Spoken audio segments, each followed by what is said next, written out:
way that that inner core sets up that primary stability is through what I like to think of as a system of gears. Okay, so if we take our diaphragm, our TA, our pelvic floor, and our multifidus gears, and we have a core machine, and what that machine produces is that central stability before movement begins. And it's constantly in motion. And the reason for that, well, one, they interact with one another, but our diaphragm is in constant motion. If our diaphragm stops moving, game over, right? So we need our diaphragm to keep moving. And when it moves, it causes a response in the TA. The pelvic floor responds to the diaphragm, and the pelvic floor and the TA respond to one another. They're constantly interacting and they're moving. It's a dynamic system, okay?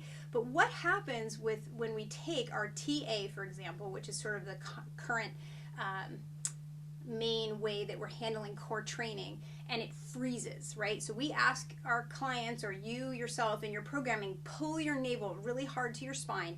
You create a frozen gear, right? Okay, and so when there's a frozen gear in this system, we have an inability to create central stability. It shuts down our system, okay? We can't set it up.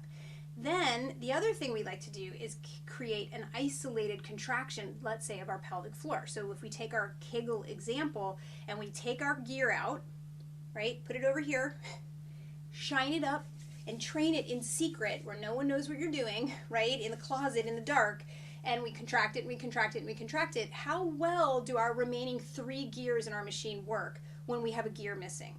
They don't, okay? And then how well does our isolated gear work without the other teammates? It doesn't, okay? So we end up with neither this system working well nor this working well, which is why Kegels fail for so many women. It's because the pelvic floor doesn't actually work in isolation. It works in conjunction with 3 other dynamic pieces to constantly be moving at the rhythm of the diaphragm. So if we can tap into how it actually functions and use it in a dynamic way, in a mobile way, we're actually moving it more towards what we expect from it for fitness. When we're doing a fitness activity, it's constantly pounding or moving, and it doesn't hold, okay, the way we've been training it over all these years.